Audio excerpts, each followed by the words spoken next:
Good afternoon, everyone. This is Dr. Scanterbury coming to you live from Instagram with Dialysis Patient Citizens Educational Center. And we are here with you today. I hope you are on your lunch. I hope you will join. I hope you will come on and ask some questions. Like I said, my name is Dr. Velma Scanterbury, and I'm a retired transplant surgeon. And I work as a consultant here at Dialysis Patient Citizens Educational Center, and I'm here today on Instagram to answer your questions. And one thing I would like to tell everyone is that if you live in the north parts of America, especially here on the east side, that we have very poor air quality because of the fires in Canada. So if you are anywhere around New York, Boston, this east side of the country, be careful as the fires from Quebec are creating very bad air quality around. So it's being advised to stay inside. If you have any outdoor activity, you may want to limit your time outside, especially if you suffer from any respiratory illnesses, have bad allergies, or suffer from asthma. So be careful with the air quality and try to stay safe. So yes, today we're reaching out to all you patients on dialysis, patients on transplant. If you have any questions, to just fire them off so that I can talk to you about what it means to be well on dialysis, to have better lives on dialysis, getting on the transplant list, what it entails, why you have to wait so long, what it takes to get a good kidney match, and most of all, how to stay healthy. Because one of the issues with patients on dialysis and with kidney failure is that there's a need to also make sure that you stay in good shape. So you also want to make sure that you do the appropriate cancer screening. Even though you may be a kidney patient and even though you may be on dialysis, it's still important to make sure that you're free of cancer. So whether it's getting your colonoscopy, whether it's getting your mammogram, getting your pap smear, and for men, checking your PSA to make sure that you're free of prostate cancer, those things are important because if you are found to have any underlying cancer during your workup, you may not be able to get on the transplant list at that time. It's important for many patients as they may have to wait years, but you can come back once you're cleared of your cancer to get listed. So early diagnosis is important. It's also important for cure. It's also important for making sure that as you get on the transplant list that you're not going to have a problem with recurrence of your cancer. So cancer screening is important. There's a question here as to why is sleep deprivation such a problem to some transplant patients and dialysis patients? And it's usually for many patients, they may find it hard to sleep because one, they may be overly fatigued, or they may be restless syndrome. They may not be getting enough rest between all the dialysis treatments they may need to apply and may need to be attending. And the question is, if you're having problems with sleep, be sure to talk to your doctor about what's causing it. Look to see if there are any underlying issues. There may be some medications that they may want to give you to help you with sleep. You also want to make sure that you get tested to make sure there's no sleep apnea, because that can also give you not necessarily restless sleep, but you're awakened many times during the night because you're not getting enough oxygen. And that is critical, especially to your brain and to your heart. So make sure that if you do have sleep apnea, that you're using your machine, because many of our patients that I have encountered have that issue. If you're not diagnosed, you'll find that you have restless sleep at night. You're waking up constantly because you're not getting into REM sleep, and also because your oxygen level is low. So that's very important because sleep deprivation can cause many different issues. Sleep apnea, and one of the issues you worry about is that the long-term consequence of it is to your heart and cardiovascular disease and weakening of the heart because of overload of blood not being able to get through your lungs. So Some people may find they wake up a lot because they're snoring. So those are things that you will want to check with your doctor about. Definitely discuss the fact that you're having trouble sleeping, and whether or not there's something they could do about it. It would be important to get checked. You don't also want to depend on a lot of medication, but it's maybe important sometimes for patients to, and it is important for all of us to get good sleep. So if you're not, it's important to find the causes and get the appropriate treatment to help you get a restful sleep. So thank you so much for that question. And I see that Betty has joined, and thank you for joining today. Thank you, Nancy, for that question. Nancy Scott is also part of our team here at DPC Educational Center, helping with the educational aspect of dialysis patient citizens. So I hope you are logging on and joining our Facebook team, because we also have a Facebook Live once a month, including this Instagram Live. And also follow us on Facebook, the Dialysis Patient Citizens Educational Center. Join the group so you can get more information from the website. You can get more information from our e-newsletter, and also on an ongoing basis here on Instagram as well as Facebook channel. So thank you very much for for joining today. And like I said, I am Dr. Velma Scanterbury. I am this medical consultant for DPC Educational Center, here to talk to you today about dialysis and transplant patients. So let's talk about getting on the transplant list. There are many patients who are not listed for transplant, and we know that not everyone can get a transplant, but it's really about maximizing those who are qualified to get on the transplant list. Because if you have a living donor, for instance, you may have someone in your family, you may have a friend, you may have a neighbor, you may have someone from church who is willing to give you or consider being a living donor. And to be a living donor, we have to make sure that you are medically cleared, that you don't have any issues. And many recipients are reluctant to have their friends and family come forward to be tested for being a donor, because they're afraid that something may happen to them, or what if they need a kidney down the line. So let's talk about that. Actually, from the transplant centers, our goal is really to do what we can to make sure that that person has 2 healthy kidneys.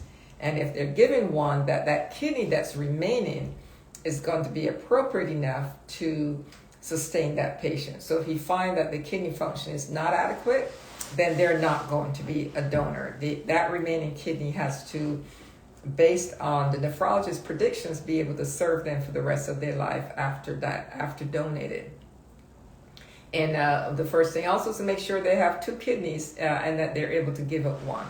And so that's important. They need to be medically cleared. We want to make sure that as they go through the workup, that they're not going to suffer any consequences. So they have to have a good heart. They have to be free of cancer. We want to make sure that they're not going to die on the operating table. So it's important for that donor to come through that surgery as a healthy person who does not need to be subjected to surgery, but they're doing it out of the goodness of their own heart to save someone that they love or they wish to help overall. So those donors, don't be afraid to ask your friends and family to be a living donor, because they will get a thorough workup. They will get tests that they would not normally get.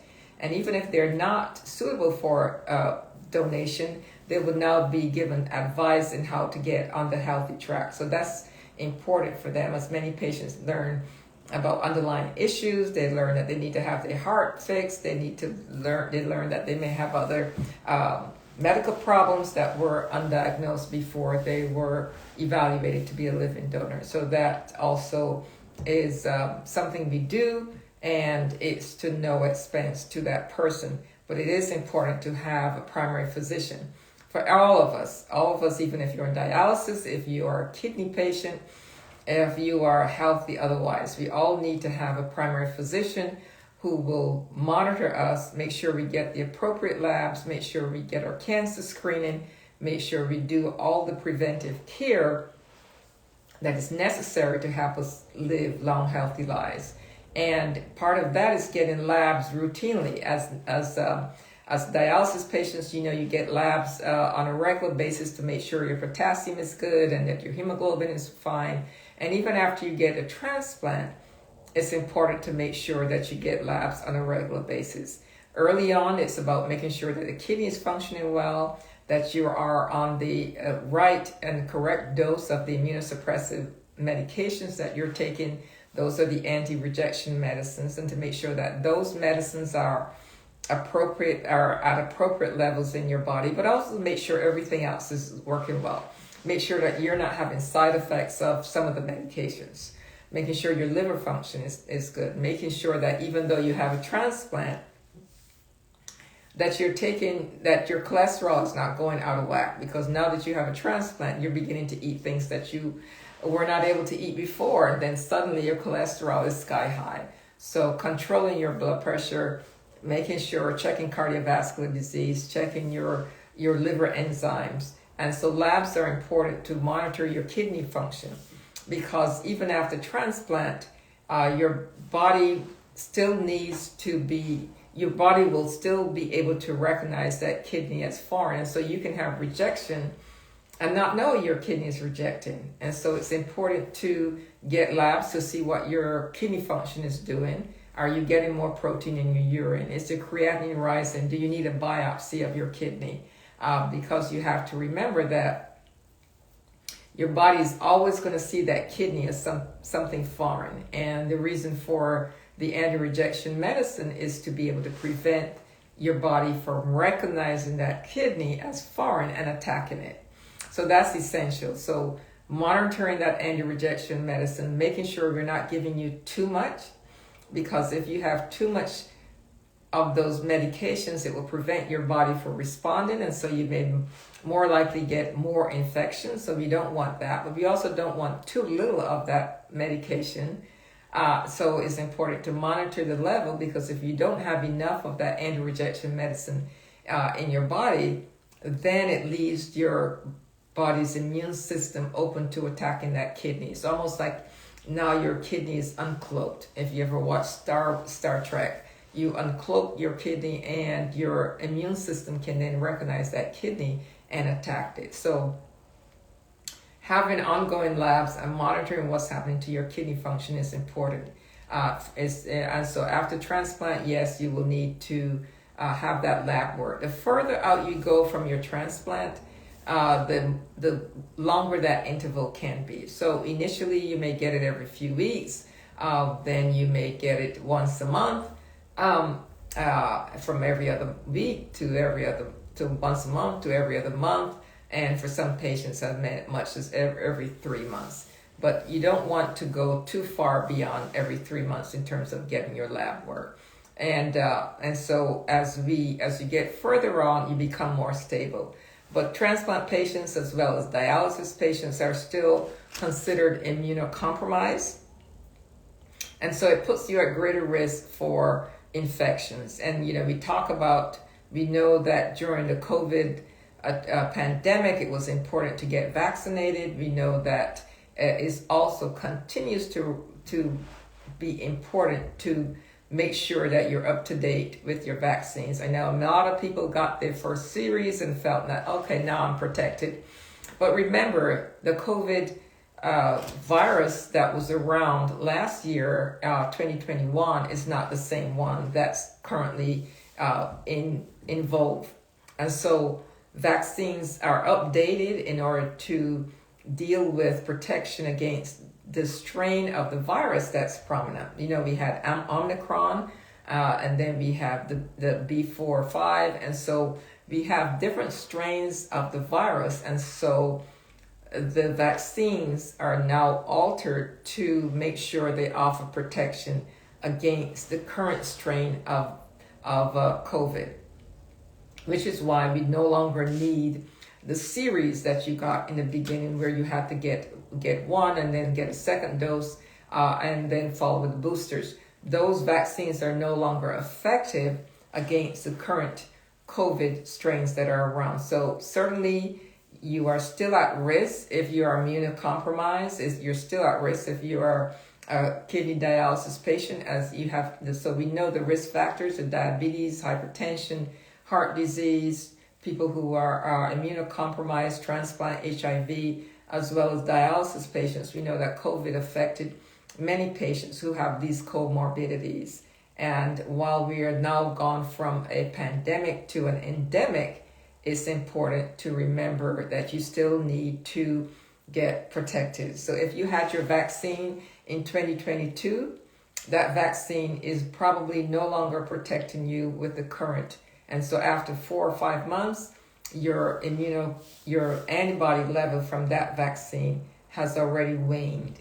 And so you may be due for a new updated vaccine from COVID. So that's important to remember. So whether you choose to wear your mask or not wear your mask, I see many people continue to wear your mask.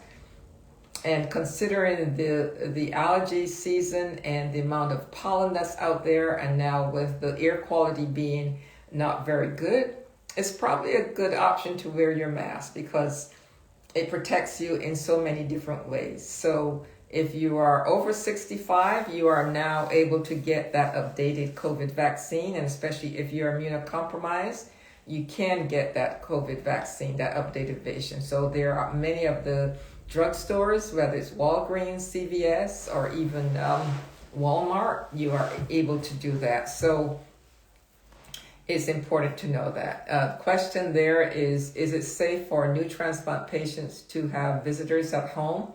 Generally, we advise transplant patients to make sure that you are at least a month out before you begin having visitors, but you have to be comfortable with those visitors, especially if they have kids. You want to be careful they don't have any infections if they're not feeling well. And if they do come over because you are at risk for infections, make sure they wear a mask. They need to sanitize and wear a mask because not so much, and you wear a mask because 1, you want to protect yourself from them. And 2, you tell them to wear a mask because you are at risk of catching infections that they may have but not recognize that they're sick, because it's not making them sick, and so it may make you ill. So if they want to visit, make sure you keep your distance. Perhaps sit on the porch or sit on the outside, but wear your mask. Make sure they sanitize, especially if you are a new transplant patient. And so it's for your precaution, and I think most people are willing to comply. I tell patients also, when you go back to church, we don't want you to, you go back to your place of worship, you're free to go as soon as you're able to get up and get around and not in a lot of pain and able to sit up for the length of time of the service. But wear a mask. Tell people not to hug you. Just hug at a distance because you are at risk when you're newly transplanted. Your immune system is immensely diminished because of the anti-rejection medicine. But we don't want you to be antisocial, and we don't want you to live in a bubble either. So we want you to have visitors, but tell them to stay at home if they have a fever or if they're sick. Be careful with sanitizing and making sure you use hand sanitizer and wear your mask. And so thank you for that question. It's very important, especially in those early 1 to 3 months after transplant. Yes, you come back to the transplant office. You go see your doctors during that time. You can go to the mall, get exercise outside, but be careful with those who are around, especially since it may be the time for colds and flu, or it may be RSV in kids, or they may have chicken pox, those kind of things. You want to stay away from anyone who may have kids that may be more likely to be transmitting viruses that they get at school, or even infections they get at school. So one of the things we tell patients is to be careful. And so thank you for that question. Again, I'm Dr. Scanterbury. I am the medical consultant for Dialysis Patient Citizens Educational Center.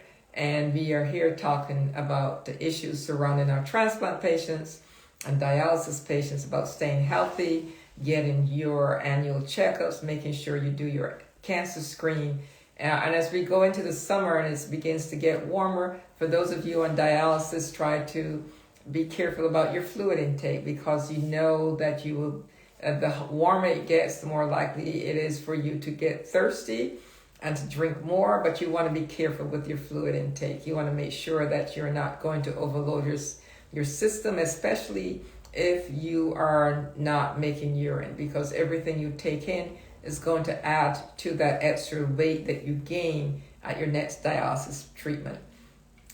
Extra fluid plays havoc on your heart, and that is important because the strain on your heart will weaken your heart over time if you continue to gain more and more fluid as your heart expands and take it off, and the heart expands and take it off. You end up having a significant weakness of your heart, and is more likely to lead to heart failure. So be careful with your fluids in the warm weather. Try to be creative in freezing some of your fruits that you can keep yourself cool without taking on too much extra fluid. Another question being asked is, how does grapefruit affect transplant medications? It interacts with the anti-rejection medicine that is needed after transplant to keep you from rejecting. And so the metabolites of the grapefruit will inhibit your anti-rejection medicine from really reaching an appropriate level in your system. And when that happens, you may be more likely to have problems maintaining appropriate levels. So we tell patients to be careful with citrus fruits, especially grapefruit, because it interacts with the metabolites of the anti-rejection medicine. So if it's something you like, it's going to be taken off your list after transplant. There's certain things that there's some fruits and vegetables that some patients cannot consume because they may be high in potassium, and even though you have a kidney transplant, there's some patients who continue to have problems with potassium. So even though their kidney is functioning, for some reason that becomes an issue with that kidney clearing potassium. And also the higher potassiums can be a side effect of some of the anti-rejection medicine. And so tomatoes may be taken off your list, and orange juice and things that are high in potassium may cause you to be limited in the amount of intake you have, because the side effect of hyperkalemia is also one of the things we see from some of the medications required to take after transplant. So yes, we expect that you will be much healthier after you've had the kidney transplant, but there are also some limitations that may persist. As for instance, if you've had high blood pressure before your transplant, you may still need to be on some high blood pressure medicine. And if you have high cholesterol, you may still need to follow your cholesterol intake. You may have to be careful with eggs and dairy products, and you may still require your anti-cholesterol medication. So those things is important to get your labs, but it's also important to be seen by your transplant center as well as your primary doctor and the nephrologist who's taking care of you, to make sure that these things are all appropriately being monitored and that you can get the best longevity, maximize the number of years from that kidney transplant. Not all kidneys will last 10, 12, 15, 20 years. There are those that may be short-lived because, one, it may be rejection. There may be issues with the kidney. There may be struggle with technical issues. But the goal really is, when we offer a kidney, is to make sure that you can get the best out of that kidney in terms of maximizing longevity. So many, what makes a kidney do well or not do well is also factors on the recipient side, and there are also factors on the donor side. The age of that kidney, for instance, is important. What are the underlying medical conditions that the donor had that may affect the overall quality of that kidney? Yes, we use kidneys from donors who had high blood pressure or even diabetes, because not everyone with high blood pressure and diabetes will affect their kidneys. And so if we know that the donor had underlying diseases, we will biopsy that kidney to look at the amount of scarring in that kidney to determine if it's suitable to be used or not. Because sometimes your creatinine in itself isn't enough of an indicator to tell you the state of function, the state of scarring in that kidney. So we biopsy kidneys over a certain age. We biopsy kidneys with underlying medical problems. We biopsy kidneys if we see anything abnormal after we remove the kidney, to make sure that we're using something that will be of benefit to that patient and to at least gain them significant number of years after transplant. And so from our standpoint, we want to maximize that longevity. So patients who are often on the list for transplant will find that they will get called several times. We may call them because there's a kidney available, but generally there may be 4 or 5 people at the top of the list who are being considered for that kidney. I'm still going to notify you even if you are number 4 or number 5, because number 1, 2, and 3 may drop out. So if they don't drop out and number 1 and 2 gets those kidneys, then I have called you and gotten you prepared.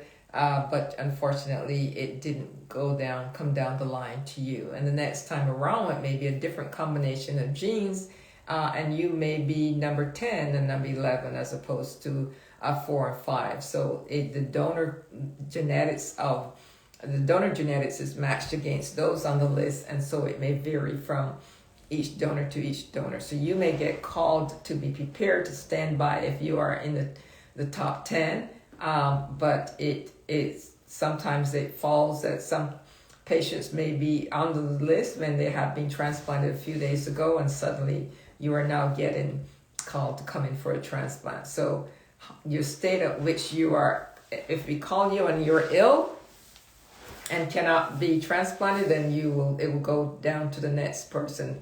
And so we want to make sure that that you're not sick, that you're not jeopardizing your health while you're in dialysis. You want to make sure you don't have infections, and also that your heart is appropriate to sustain that kidney after transplant. We're coming up on about 3 minutes left, and the last question on here is, what is the impact of fluid overload in dialysis patients, and how can it be better managed? And so there are some patients who are still able to urinate even though they are on dialysis, and therefore if they consume fluids, it's a lot easier on their system because they have a way of excreting some of that fluid. For patients after a certain number of months or years on dialysis, they'll find that they no longer urinate, and so everything you take in will be sustained within your body until it's taken off with dialysis, unless you're sweating. So either if you're not sweating it out, then what you consume, how much you drink, how much is in your food, will then have to be removed on dialysis. And so if we say it's okay to gain 3 pounds of fluid, that's manageable for the machine. But if you gain 10 pounds of fluid, that's very hard on your system. It's very hard on your heart. You gain that over 3 days, but now you're taking it off in 4 hours. And that's traumatic to your system, because then it's going to lead to cramping. Your blood pressure is going to be low because you're taking off that 10 extra pounds of fluid in a short space of time. The fluid shifts from inside your cells to outside. It's going to make you lightheaded. Your blood volume is not seeing enough volume, and so patients feel bad after, may have cramping or really feel fatigue because that fluid is coming off in a short amount of time. And if you imagine your heart as a balloon, it's dilated with 10 pounds of fluid for a couple of days, and now you take it off in a short period of time. And so now you have lost, over time, you lose the elasticity of your heart. So the impact of this is always underlying heart disease, and that's important to know, because from year to year, you will see patients, the ability of their heart to squeeze and work normally gets less and less the more fluid they gain over time. And that's called the ejection fraction of your heart. And that can ultimately lead to a weakened heart. So how to best manage is know what you're consuming, limit your fluid consumption. If you don't have a source of excreting fluid, then you have to really keep an eye on your intake and follow your regimen that's recommended by your nephrologist or your dialysis center. Very important, because the number one cause of death for patients with kidney disease on dialysis is heart disease. And so you want to make sure you maintain a good working heart, because that is your lifeline. That is going to impact how well you do on dialysis down the years if you do not get transplanted, and it's also going to impact how well you do when you get a transplant, because if you have a bad heart, that kidney is not going to work well. So thank you very much for that question. That is one of the topics that's very important. Glad it was raised. We're on the hour at 1 o'clock. Thank you all for joining. We've had a wonderful conversation. Have a blessed day. Stay safe. And we'll see you again next month. Thank you so much. Take care.